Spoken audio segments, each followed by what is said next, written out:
Polysécure. Cet épisode, je suis avec Marie-Ève. Bonjour! Nous allons encore une fois aborder des sujets, ou pas des sujets, mais des mots qui sont largement utilisés dans les médias par votre entourage, que parfois vous avez peut-être un peu de difficulté à saisir la pleine portée. Donc, je passe à la balle à Marie-Ève pour amorcer les questions. Oui, alors on voulait aborder un peu le sujet de l'action humaine parce que même si on se dote de tous les systèmes les plus puissants et les meilleurs en matière de sécurité informatique, il reste qu'il y a beaucoup d'actions et de conséquences qui sont déclenchées par l'humain. Donc, premièrement, là, c'est important qu'on prenne conscience des informations qu'on a à protéger. Nicolas Lay, qu'est-ce que tu veux discuter un peu de ce sujet-là? Ben, l'aspect qu'on voit le plus régulièrement, c'est le phishing, les courriels ou l'usage de moyens de communication pour tromper la personne et la faire croire qu'elle est ailleurs. Le plus grand classique, puis j'imagine que tout le monde a déjà vécu ce qu'on appelle la fraude nigérienne, c'est la réception d'un courriel d'un riche prince nigérien qui veut nous donner des millions parce qu'il a découvert qu'il était parti de notre famille.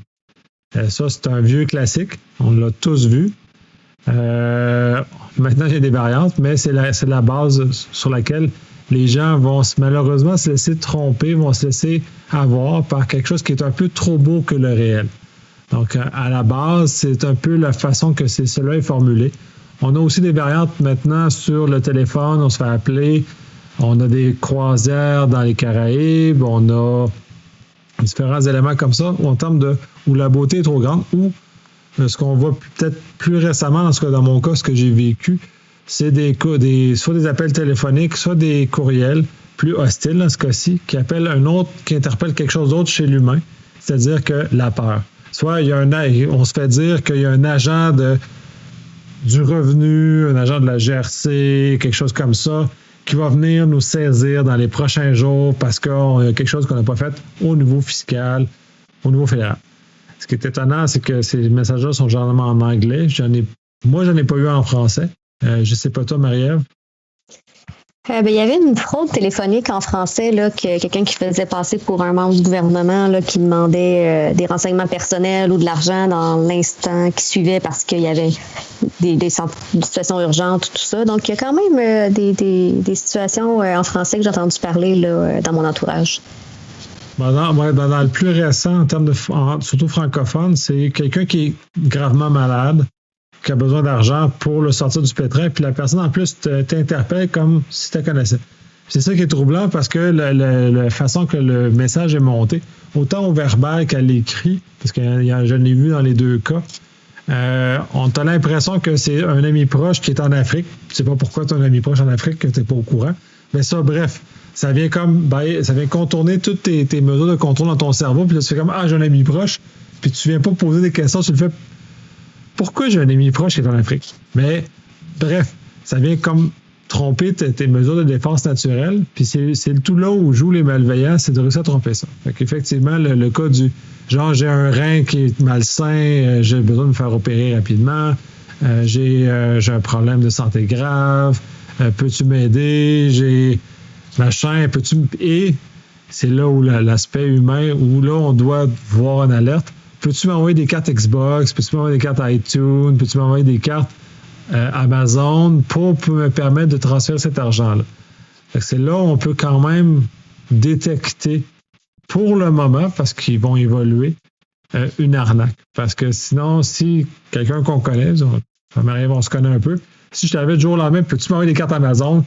Tu serais un peu suspicieuse de mes intentions. Puis tu serais comme... Oui, c'est quoi ton problème? Pourquoi tu t'es mis en Afrique dans cette situation-là avant même de penser à m'envoyer l'argent? Mais oui, effectivement, là, c'est important, en fait, de questionner qu'est-ce qu'on reçoit comme information, les interlocuteurs qui nous interpellent. C'est important de voir de se demander est-ce que cette personne-là a vraiment besoin de ma date de naissance, de mon adresse, de mes informations bancaires. C'est peut-être pas des informations qu'ils ont besoin ou qu'il faut nécessairement donner. Fait qu'il faut quand même douter de ce qui est demandé, mais surtout la source, parce que les sources officielles, le gouvernement, les choses comme ça vont toujours avoir soit une adresse certifiée, mais vraiment sans faute d'orthographe. Des fois, on voit ça aussi. C'est effectivement une stratégie. Les fautes d'orthographe sont un bon signe qu'on est en train de se faire avoir, autant en français qu'en anglais. Mais malgré pour moi, les malveillants se sont rendus compte qu'il fallait qu'ils rehaussent leur français ou leur anglais.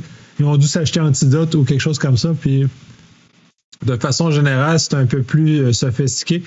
Par contre, même en tant que Québécois, la façon qu'on utilise le français est différente des Français de France. Et de toute apparence, les fraudes en français sont vraiment dirigées vers les Français. Fait que même encore là, il y a un vocabulaire en tant que Québécois qui est un peu différent de ce qu'on utiliserait, qui serait une capacité de détecter. Mais cela étant dit, là, on s'en vient dans un degré de sophistication très élevé en termes de détection. Si vous n'attendez pas, puis la règle générale, si vous n'attendez pas un courriel, vous ne savez pas que vous avez un petit-fils qui est en Afrique, vous ne savez pas qu'il y a un petit-fils en Asie qui est dans une drôle de situation ou machin, ça serait étonnant que vous en ayez vraiment un qui soit dans cet état-là. Ou minimalement retracer l'origine, parce que, puis là, on en parle de façon un peu plus désinvolte. Il y a vraiment des personnes qui se font avoir. Il y a vraiment des personnes qui envoient 20, 40, 60 000 $. Puis c'est jamais, malheureusement, des personnes dans des situations précaires, ou en tout cas plus précaires, qui vident leur fonds de pension, par exemple, pour répondre à ce genre de demande-là ou qui les mettent dans des situations très, très hasardeuses. Si vous avez un doute, informez-vous, questionnez. Ça, c'est très, très important. Puis il y a aussi des courriels qui sont vraiment très bien faits. Là. Moi, j'en ai reçu souvent là, de Netflix qui sont bien faits. Puis que vu que j'attends, comme tu dis, j'attendrai pas de courriel de Netflix, j'ai pas changé mon compte récemment, j'ai pas changé rien sur mon compte. La communication semble un peu moins formelle qu'à l'habitude. J'ai pas ouvert le courriel parce que ça pourrait être tout ce qu'on a parlé dans le dernier épisode, des virus, des vers, des rançons du ciel, toute cette belle gang-là. Donc, il y a toujours un risque à cliquer sur un courriel. Donc, on n'est pas certain de la provenance. Mais puis, il y a Netflix, ça pourrait être quelqu'un qui veut imiter Desjardins, d'autres grosses compagnies comme ça aussi. Fait que ça a une renommée qui vient avec ça. Fait que des fois, on est tenté de cliquer dessus. Oui, tu as entièrement raison. Puis toute cette vague-là de fraude qui est typiquement par des courriels qu'on pourrait s'attendre, pas une fraude dans laquelle nous faire penser qu'on a un petit-fils perdu qui est malheureux. Dans le cas des grandes corporations, effectivement, Netflix en est un, Post Canada en est un autre, Amazon en est un qui est excessivement utilisé, et d'autres que de courriels de cette nature-là dans lesquels ils nous disent on a un colis qui attend, on a une intervention à exécuter, on a des choses comme ça, pour finalement se rendre compte qu'en bout de ligne, toute cette manœuvre-là, elle est faite pour nous tromper et venir nous soutirer de l'argent, venir ou de l'information, puisque maintenant, un ou l'autre, c'est à peu près la même chose. Ça, ils vont compléter, ils vont venir nous frauder, mais d'une façon ou d'une autre. Là, ils viennent malheureusement nous chercher. Fait qu'être suspicieux, si effectivement, comme tu dis, tu n'as pas changé rien dans ton Netflix, il n'y a pas de raison de te reçu un courriel. Le conseil qu'on peut donner en ce sens-là, c'est se connecter sur le site de la compagnie qui nous sollicite. Si c'est Netflix, branchez-vous sur Netflix, allez vérifier. Si sur Amazon, puis là, moi, la classique Amazon, pour moi, elle est facile parce que j'ai un compte sur lequel je reçois mes Amazon. Puis ce compte-là, c'est le seul où je reçois des Amazon. Fait que si je reçois du contenu Amazon ailleurs, de facto, je sais automatiquement que ce n'est pas censé. Puis si vous êtes capable de faire l'exercice, puis c'est quand même un exercice exigeant, d'avoir un compte spécifique juste pour Amazon, un compte spécifique juste pour Netflix, faites-le parce qu'à ce moment-là, ça va vous aider à savoir que le courriel qui arrive de Netflix en dehors de ce compte-là n'est pas légitime parce que ici, on est censé arriver que dans une seule et même boîte. C'est ardu. J'en conviens que ce n'est pas, ça demande un minimum d'effort, mais on est dans un univers, si on veut protéger, il faut malheureusement mettre ce niveau d'effort-là. Le plus proche qu'on peut arriver de choses intéressantes, c'est Apple offre un service d'anonymisation des courriels quand on s'inscrit à des sites comme ça, qui est à explorer. Mais encore là, ça exige une certaine dose d'effort et de mise en place qui est peut-être... Il faut prendre le temps. C'est vraiment intéressant comme façon de faire, effectivement, d'avoir une adresse courriel pour chaque plateforme en ligne qu'on utilise. C'était un très bon truc. Puis on est peut-être pas encore rendu là, mais peut-être qu'on va l'être bientôt pour tout le monde, puis que ça va devenir une normalisation. Là. Donc, ça bouge tellement vite, puis les risques ils grandissent vite aussi. Donc, ça reste quand même une très, très bonne idée. Puis, pourquoi on veut protéger nos données? C'est parce qu'il peut y avoir des conséquences quand même désastreuses pour beaucoup de gens. Donc, ça serait quoi les pires choses qui pourraient arriver, par exemple, si quelqu'un a accès à notre compte Netflix ou accès à notre compte Desjardins? Peut-être qu'on pourrait en discuter un peu. Desjardins, là, c'est imminent parce qu'on peut se faire voler tout le contenu de notre compte. Si un compte Netflix, dans ce cas-ci, il va de la revente. On se retrouve sur le dark web, qu'on aura l'occasion de parler dans un autre épisode, mais ces données-là sont colligées par les malveillants, sont faites partie de bundles qui sont revendus. Fait qu'il y a des bundles Netflix, on peut acheter 500 000, 100 000 comptes Netflix qui ont été piratés. Et dès lors, à ce moment, les gens peuvent consommer dans notre compte. C'est sûr qu'à sa face même, c'est pas si grave que ça, un compte Netflix. Par contre, si on a des comptes plus limités, puis ça peut arriver qu'il y a des gens qui ont le compte de base, qui a juste une ou deux streams en même temps. Fait que s'il y a quelqu'un d'autre qui consomme notre stream Netflix, là, nous, on se trouve pénalisés. Puis même Netflix peut intervenir sur chose et bloquer littéralement notre compte dans des circonstances où il soupçonne un usage malicieux, ce qui crée une certaine forme d'irritation à l'usage, parce que quand j'écoute Netflix, je veux m'installer et écouter Netflix, ça ne tente pas de passer une demi-heure, une heure à essayer de réactiver mon compte parce que j'ai malheureusement quelqu'un qui l'a utilisé de façon malicieuse, parce qu'il a été revendu dans le marché noir, parce que ainsi de suite. Puis parce qu'on a fait ça, c'est-à-dire qu'ils ont réussi à avoir notre mot de passe. L'autre accès à ça, c'est que généralement, puis ça, shame on you, ne jamais réutiliser le mot de passe.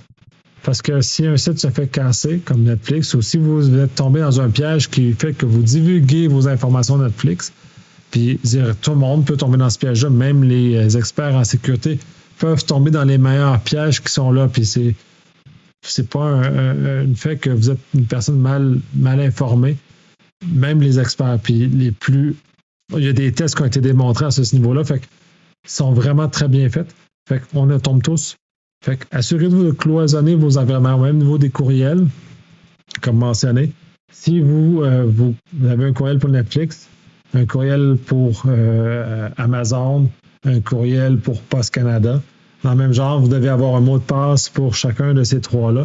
Ce qui fait que si vous avez le malheur d'avoir un cas où Netflix s'est retrouvé être piraté, de votre faute ou pas, parce que ça peut arriver aussi soit dans la faute d'un tiers, que Netflix est fuité ou peu importe, votre compte Amazon et votre compte Post Canada ne sera pas compromis en même temps. Donc, le problème que vous allez avoir à ramasser ce défi-là sera un minimum. Puis pour avoir vécu, en termes j'ai eu quelques cas de piratage de compte sur les miens, mineurs, mais quand même, j'ai quand même dû passer quelques heures à résorber ça. C'est encore pire si votre compte bancaire est touché. Vous en avez pour des jours, c'est pas des semaines, à essayer de ramasser le gâchis que ça cause. Et il n'y a pas tant de monde que ça qui ont ce temps-là à passer à essayer d'appeler leur banque, corriger, faire valoir leur cause, dire que les dépenses qu'ils ont faites n'étaient pas les leurs, et ainsi de suite. Donc, c'est très important d'avoir minimalement cette cloisonnement-là pour s'éviter des problèmes et de ne pas avoir à payer les frais. Puis dans les choses avant de te rebalancer la parole, Amazon est un véhicule financier important au même titre que les banques. C'est-à-dire que si vous perdez le contrôle de votre compte Amazon, vous perdez la capacité de transférer de l'argent, vous transférez des achats que vous faites à votre nom, et ainsi de suite. Donc, pensez-y dans la mesure où vous avez le fun d'avoir Amazon a aussi des choses qu'on doit faire attention. Il y a aussi la notion de la réputation web. Donc, par exemple, quelqu'un pirate notre compte Netflix, je dis vraiment n'importe quoi, là, mais quelqu'un pirate notre compte Netflix, puis il voit vraiment tout ce qu'on a vu. Puis, exemple, qu'il y aurait des contenus controversés accessibles sur Netflix, là, quelqu'un dirait « Hey, t'as regardé ça, ça sort sur la place publique, blablabla », mais c'est pas toi qui l'as regardé, c'est quelqu'un qui a pris ton compte, accès à ton compte, puis qui a regardé ça sous ton nom. Il y a quand même des notions d'information qu'on veut qui peuvent se ramasser sur le web, qui c'est pas vous finalement, c'est quelqu'un qui a pris votre identité. Fait que tout ce qui est réputation, maintenant qu'on le veuille ou pas, ça devient quand même important dans tout ce qui est la sphère publique. Tout à fait. Puis ça, il y a plusieurs axes associés à ça qui sont d'ailleurs très intéressants. Très intéressants, façon de parler. Pour que vous devez vous intéresser pour vous protéger. La réputation, oui, parce que est-ce que là tu parlais de Netflix, mais c'est pas tout à fait ce cas-là, c'est que fait que quelqu'un ramasse l'information sur toi et peut le réutiliser contre toi ou utiliser une plateforme pour y dévier de l'information que ça. Parce que Netflix a quand même, OK, il n'y a pas d'éléments très, très audacieux, là. Il n'y a pas de la grosse pornographie sur Netflix, mais il y a quand même un certain nombre d'informations sur Netflix dans lesquelles on peut consommer qui, dans certaines sphères ou dans certaines préoccupations des gens, peuvent être troublantes ou peuvent être dérangeantes selon leur niveau de sensibilité, malgré le fait qu'il n'y a pas d'éléments très, très, très importants. Fait que ça vient changer ces informations-là. Et ils peuvent être réutilisés contre ces personnes-là contre eux, essentiellement, et populer ces gens chauds. Netflix, c'est un cas. C'est pas le plus grave de la gang, parce que si tu écoutes des documentaires sur le végétarisme, ça ne viendra pas énormément causer de préjudice à ta vie, puis ça va juste faire que tes buddies qui mangent que de la viande vont rire de toi. Fait que le dommage, somme toute, est relativement limité. C'est quand les comptes Twitter, Facebook, LinkedIn sont pris en contrôle, ou c'est juste dans ces comptes-là, puis j'en ai eu un déjà, moi c'est mon compte Instagram qui a été hacké, a été pris en charge, ce qui peut être diffusé sur ces comptes-là vient nuire effectivement à ta réputation numérique, ce qui fait qu'ils peuvent diffuser. Puis est-ce que le temps de s'en rendre compte, le temps d'agir, le temps de nettoyer ces affaires-là, c'est du temps. Puis effectivement, c'est très, très dérangeant. Et dans un univers où maintenant les employeurs qui le disent ou le disent pas vont aller fouiller dans les Facebook, dans les informations publiques qui sont disponibles, dans les Twitter, parce que Twitter est fondamentalement public comme plateforme, vont reprendre les tweets qu'on a dit et contre nous. Donc, tous ces éléments-là, s'ils sont en dehors de ce qu'on veut contrôler du message qu'on envoie, peuvent nous nuire en tant que personne, puis nous nuire énormément en tant que personne, et ensuite l'amalgame qui en est fait. Puis là, faire une autre aparté très intéressante, il y a des courriels qui sont utilisés pour faire peur aux gens, dans lesquels ils disent qu'ils vous ont filmé dans un moment que vous ne voulez pas qu'on vous filme et qu'on diffuse. Fait qu'on voit à quel point cet espace privé est effectivement privé et à quel point les malveillants l'utilisent contre les gens et leur faire croire que s'il vous plaît, ne faites pas de gestes que vous pourriez regretter devant une caméra, devant votre ordinateur ou peu importe, justement pour ne pas vous mettre dans une position comme celle-là. Sinon, mettez-vous jamais, faites pas ça ou ne partagez pas d'informations ou d'images compromettantes de cette façon-là. C'est très drôle. Je me souviens, j'avais déjà reçu un courriel là, qui disait exactement ça en anglais. Puis c'était sur mon ordi de travail, que j'étais seulement au travail. Je l'avais pas chez moi, fait que c'était impossible. Là, mais c'était quand même très drôle que tous nos collègues avaient reçu ça, puis que tout le monde laissait leur ordinateur là. Là, on se regardait, puis on se disait, c'est qui le coquin? Mais sans blague, ça arrive quand même souvent ce type de courriel là. Oui, puis les gens justement, les malveillants vont utiliser ces choses-là. Fait que c'est un bon rappel que ne faites pas de choses privées devant votre ordinateur avec une caméra qui est disponible devant vous. Puis ça, dans un univers de télétravail dans lequel on est, puis ça se multiplie, ce qui fait que, est-ce que votre ordinateur de travail est dans votre chambre à coucher? Est-ce que votre ordinateur de travail est dans un milieu commun de votre maison? Est-ce que vous êtes sûr que la caméra n'est pas ouverte? Est-ce que vous êtes sûr que le micro est fermé?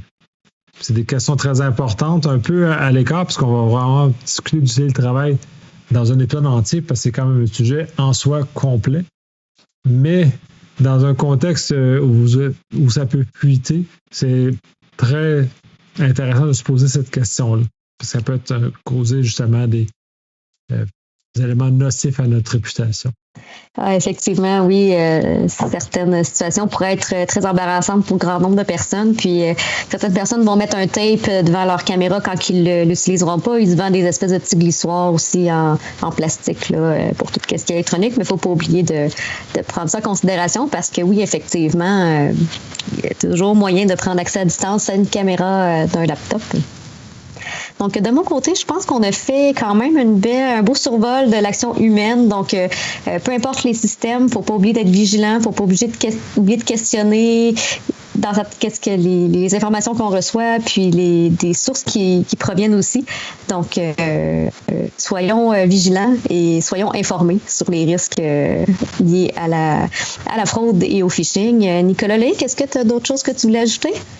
Non, ben effectivement, tu as bien fait un tour d'horizon de ce qu'on a abordé. Encore une fois, on a fait vraiment juste un tour d'horizon. On n'est pas allé dans des sujets très spécifiques.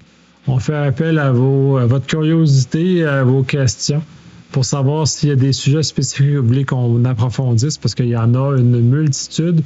Et j'aurais tendance à me perdre. Je fais attention pour ne pas me perdre dans les dédales d'un des sujets, parce que je suis passionné par ce genre de choses-là, puis je suis très, très curieux. Donc, posez vos questions, ça va nous aider à orienter nos questions. Les questions de Marie-Ève, qui va être porteuse de vos questions dans ce contexte-ci. Soyez prudents, parce que malheureusement, les gens ne veulent pas votre bien, ou peut-être les veulent justement votre bien, mais pas celui qu'on veut, celui qu'on pense. Bon, et sur ces belles paroles, on vous dit à la prochaine. Bye là! Bye là!